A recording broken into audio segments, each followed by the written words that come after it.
Welcome back from the break. I'm Uday Pratap Singh. You're joining us on NewsX. Copper end-user industry bodies have urged the Tamil Nadu government to work out a solution to restart operations at the Sterlite copper plant in Tuticorin, which catered to around 40% of India's total requirement of the metal. The industry bodies, whose members constitute SME and MSME units, told that the closure of the plant has caused supply disruptions, leading to a rise in imports and increased cost of production. In May 2018, the state government had ordered the Pollution Control Board to seal and permanently close the plant following violent protests over pollution concerns. Sterlite Copper had later moved the Supreme Court to resolve the issue, where the matter is still pending. As per industry data, India's refined copper production was about 8,48,000 tons in 2017 to 2018, which fell to about 4,08,000 tons in 2019 to 2020. The plant was accused of releasing noxious gases in the air. It showed a reading of 2,939.55 mg per cubic meter against a prescribed limit of 1,250 mg per cubic meter. Joining us to look at this story further is RVS Mani, former Under Secretary. We also have PKD Nambiar, political analyst, joining us live. Suman C. Raman, political analyst, is also live with us. Professor Madhav Nalapat, editorial director of the Sunday Guardian, is joining us live as well. Let me begin with you first, RVS Mani, on what should be, a middle of the path approach now that the government should take to ensure that our copper interests do not suffer, but obviously that air quality is not impacted as well. The first thing is we have to see who is the litigation, how did the entire thing on these satellites triggered. Because if you see the FCRA database also of the 2017, 18 and later, around a lot of money is also getting, apart from the other ethnic cleansing parts for which around 17,000 crores of out of the 18,500 crores, around 500 to 600 crores every year is coming for NGOs filing these type of vexatious litigations, PILs and all, that is being funded from outside. Obviously the Western interests are doing it, there is no doubt about it. That is the undermining the self-sufficiency. It is hitting at the self-sufficiency through the rules of environment. The rules. I'm not any anti-environmentalist or anti-ecologist. Well taken. Environment needs to be protected. The standards need to be complied with.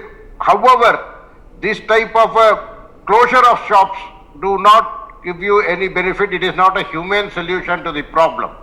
So even at that time, irrespective of whatever the litigation, everything could have been could have been resolved through a more humane solution. Here it's not only a humane solution, so many people were thrown out of jobs. That is one part of the story. The MSCs, which have already suffered during the UP regime due to policy, because SMEs especially work on a very, very small margins. A minor shift in the equilibrium could really lead to their closures, lead to their death of the MSC, and the MSC per se is also the highest contributor to the export cake of this country, as well as the highest contributor to the employment generation in the country, and also the cascading employments arising out of this. Having said that, copper is such a vital to this. Many of the ACS are very conductors and all those, so many areas where the MSMEs require the copper as a basic product of the manufacturing. Hence, even at that time, a humane solution should have been found out. A balance of it is not out of the case. Maybe including for the addressing the issue of pollution, bringing down the emission levels. These instances have happened in the steel sector. These instances have happened in cement sector. These instances have happened in many other. There are live examples we have had. I have many of my friends working on this, including the Bharat 6 is a prime example of how the emissions level could be controlled. We did not ban transportation because of Bharat 6, or rather we took recourse to Bharat 6 because the automobiles were emitting a lot. So I think even at that time, people should have been more innovative, more structured, and try to bring down the emission levels, bring them to a standard compliant level, instead of simply go with a one-order solution that closed the factory. That was absolutely, even at that time, it was unpleasant. Now there should be a sustained data, because Tamil Nadu per se have seen Tirupur closure because of the dye making units. That has also created a human problem in Tirupur. Tuticorin here is another thing. Tirupur I have dealt with during my service. Tuticorin is again a humane problem. These are all basically it throws out the social unrest happening, throwing out. These needs to be approached with a more innovative and a humane approach. That is what is my take. Okay. Interestingly, elections are also around the corner. Do you believe this could be one of the issues raised in the upcoming assembly elections? You're on mute, sir. Uday, it's not about an election. I would look at this on a different and a larger perspective. Imagine just 2 years back we were exporting copper, and today we are importing copper. The amount of damage, this one factory or 40% of the total production of copper is coming from one factory, and that factory suddenly one fine day, because of whatever reason, it could be a pollution reason, it could be some of these NGO scams, which I call it, because people misuse these forums to make money, mint money, or do blackmailing exercise. I feel that this is sending a wrong message. It should not be considered as just a problem of just Tuticorin or a Tamil Nadu, but on a larger interest, it's the interest of the country. I believe the factory should be opened immediately, and most importantly, Uday, you'll be happy to know with the fact that Tamil Nadu, especially the Coimbatore belt, manufacture the maximum amount of the mortar and also this heat and cold the wiring systems. So that means the Tamil Nadu alone requires a large amount of these copper, and today copper worldwide is the third largest used metal. How can we afford a country like India, which has always been predominantly depend upon the import, where in one particular sector, and that too a metal, is doing very well? We are just suddenly one fine day we become like we again have to go and import. And today what is the overall impact of that is, you and me, when we buy a mortar, we are spending more. The other panelists said that the MSME sector, especially the mortar binding and all these kind of stuffs, are generally done on a household projects. I mean, every second house you would find some places in Coimbatore and etc. They are doing the binding by hand or even with a small mechanical equipments. I believe that this is not the kind of message we as a nation should be giving to the world, even with our own self. And secondly, the Supreme Court not hearing this case and keeping it from the last 2 years is also not justified. I think we need to have a clear solution. I am for the environment, of course. At the end of the day, if people are not there, there is no factories required, there is no economy is required. People are important, their livelihoods are important, their health is important. But in the meantime, we also have to grow as a nation, as an economy. I believe whatever is the reason, there should be a resolution immediately. Okay, there should be a resolution immediately is what you're clearly saying. Professor Nalapat, do you agree? How do you view this situation and how it's panned out, ever since this decision was taken by the Tamil Nadu government? See, I am also completely in favor of protecting the environment, and I do believe that some of our industries, including private industry, have not paid sufficient attention to how they can have cleaner production, and they need to pay that attention. But the reality is, the greatest problem that is caused by our human population is poverty and unemployment. In the case of youth, for example, unemployment will, what we call the demographic dividend, can turn into tinder in a matter of a few years if we do not give them gainful employment. And if people are starving, very frankly, they can starve in the middle of very lush vegetation, but they will still be dying. So let me again remind you, this is a country which is a coal superpower that is one of the biggest importers of coal. Why? Because our own coal production has been stopped by various means. We could have been self-sufficient in rare earths. We didn't need to depend on China. In fact, we could have supplied rare earths to the whole world. But what has happened? By targeted kind of use of institutions, the rare earths production in India has plummeted to very low levels. Uranium, for example, there was no need to go around the world seeking uranium and this deal and that deal. We have enough of our own, but you cannot access that because you have all kinds of NGOs and others coming into the picture. Now, 99% of NGOs are doing good work, but that 1% is the problem. And in the case of, for example, whether it's Kudangulam or whether it is, various other NGOs, for example, NGOs that are based in Canada and Australia. I mean, they are very much opposed to mining coal in India, but they don't seem opposed to Australia exporting coal to India. They don't seem opposed to that at all. They don't seem opposed to Canada exporting its produce to other countries. They only object to a poor country getting more employment for its people by doing some exports.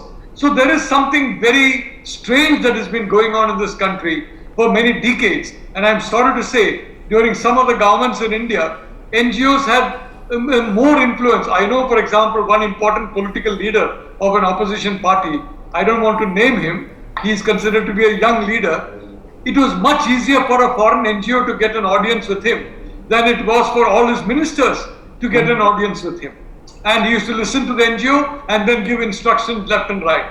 I don't know why the Tamil Nadu government blocked this particular company, but I'd like to point out that the investment climate in Tamil Nadu depends on welcoming investment. And if you suddenly, send a company out of business, that sends a very wrong signal for industry in Tamil Nadu. So I hope the Tamil Nadu government does not want to make Tamil Nadu one of the poorest states in India, rather than today what it is, one of the most industrialized states in India.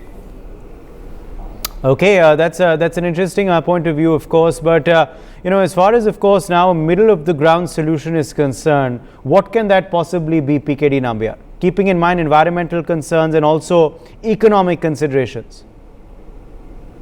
No, Uday, you have to understand that the one of the biggest challenge with these metals are that we don't really, even though you and me are using it while even wearing a dress, we don't even understand the very essence of those metals in our life and how it impacts in our day-to-day life. For an example, when you drive a car, you will be surprised that there are about 1.5 kilometers of copper wire is used in every car, if it is a small car. If it is a big car, it may be even 2.5 to 3 kilometers of wire is used in a car. So I'm just trying to tell you the importance of it. Or in a car, about 45 to 50 kgs of copper is used, in other words. So the idea of each metal, it is not just a metal, it is economy, it is job, it is also creating a large amount of infrastructure project, construction, copper used, as I said, after the steel and aluminum, it is the third largest widely used metal in the world.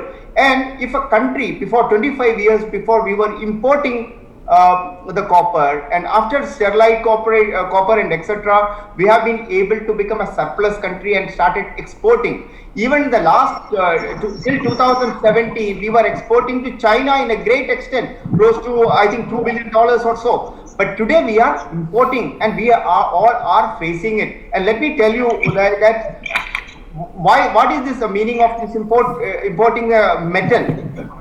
Metal importing means that we will be spending more of our foreign reserves to bring that metal to India.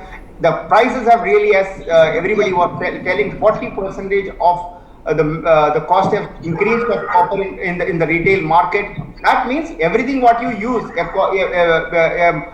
air conditioner, the main part of air conditioner is a compressor. The compressor is made of what? Primarily copper. Or a motor what you use is made of copper. Everywhere it will reflect. And most importantly, as Mr. Nalapad said, the most important part is that Tamil Nadu as a state, it's a progressive state, it's a prospered state in India, and it has also got a reputation of doing great and good for the industry. It has got one of the finest automobile, like a Hyundai or even a Mercedes-Benz, such kind of companies are there in Tamil Nadu. So automobile, varied other industries are there in Tamil Nadu, but suddenly we are setting a different benchmark altogether that no, we are not a business friendly or industrial friendly or investment friendly state.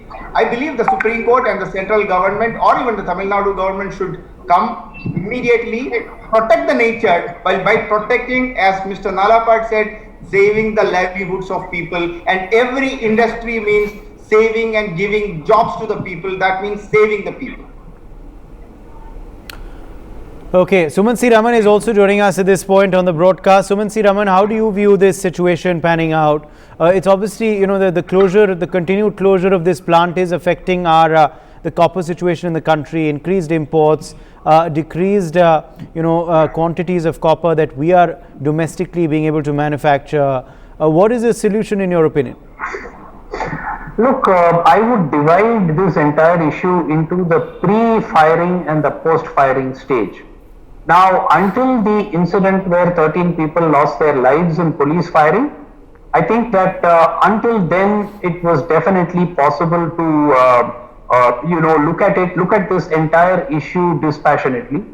After the incident and the death of 13 people, it has become extremely difficult for any government, whether it is the present AIADMK government or even if the DMK comes to power, it's going to be extremely difficult for any government to justify a reopening. So it has only got to be a court mandated kind of thing, which also will be opposed by the Tamil Nadu government because there will be public pressure. Till date, we do not know who ordered the firing. There has been some inquiry which has been carried out, but we still do not know who actually ordered the police to open fire, which led to the death of 13 people. Now, with that not being solved, today that is the bigger issue. The moment you talk about Sterlite and you talk about copper and so on, the first thing that people talk about is 13 people being killed. The environmental issue now has become secondary to it. So there is some justification also, because most of us feel, including me, feel that the firing was completely unwarranted. I felt very strongly that the environmental issues had been blown out of proportion, and I did feel that Sterlite would have a strong case in the court. But the killing of those 13 people has set us back, I would say, not just years, probably decades, and it's going to be extremely difficult for whichever government, whether the present government continues or a new government comes in, it's going to be extremely difficult for them to get public opinion on their side on this issue. On the environmental issue, it could have been handled, but after that shooting incident, everything changed. Okay, but that doesn't mean, of course, that a solution isn't worked out. What could be a middle of the ground approach that could be taken? Look, I think before a middle of the ground approach is taken, I think that there has got to be some kind of justice done for the victims, the families of those victims. Why were they killed? What were they? See, the whole thing is still shrouded in mystery. The collector says some local, DRO or somebody was at the spot, or a Tahsildar was there, or some such thing. And till date, was the chief minister says he found out from the TV, from the news, that this incident had happened. So I think it's extremely disturbing.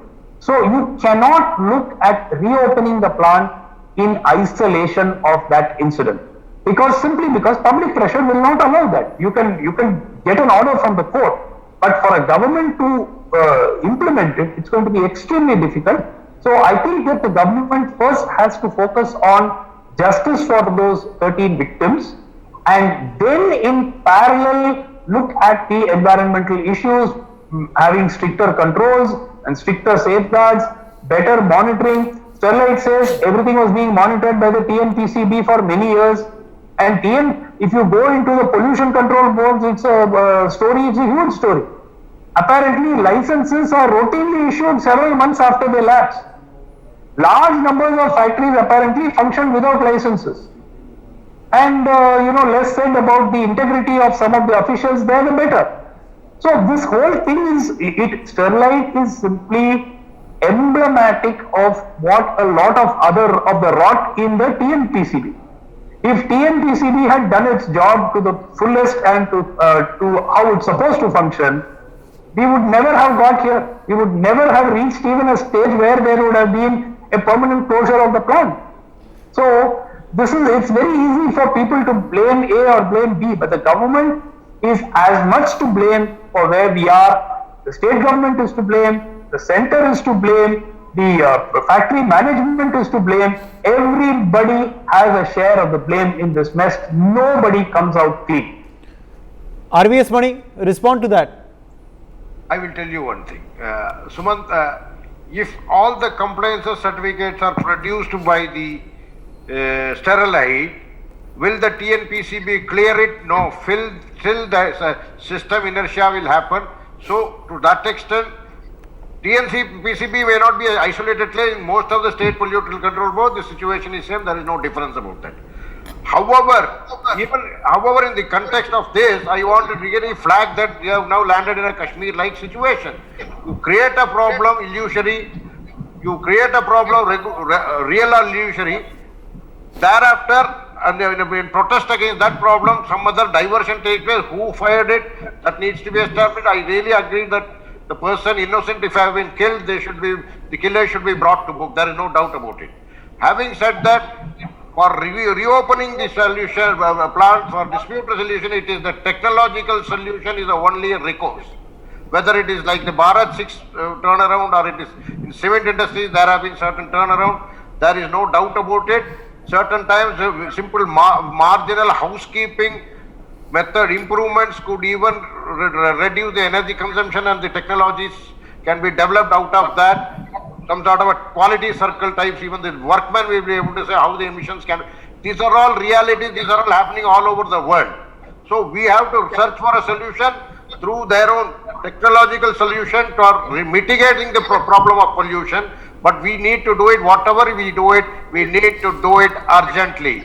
TNPCB is not a single isolated case. Many pollution control boards in many states have the same perennial problem where the clearances are dished out for exchanges across the counter.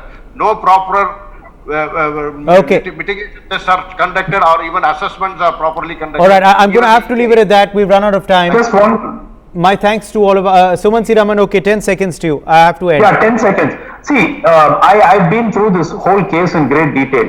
The point is, there have been violations by Sterlite. Are they big enough to warrant a closure of the plant? In my opinion, to the extent that I studied the whole thing, the answer is no. They could all have been remedied. But some of them, like flouting the green belt norms, the dumping of slag outside, they are things which are quite inexcusable. But I would have still said that until this incident, the public could have been brought around. After the gunning down of 13 people, things really changed. And I think that you need to address that. Otherwise, opening the plant is going to be very, very difficult. Okay, well, let's leave it at that. My thanks to all of our guests for joining us. Let's take a break. Much more on the other side.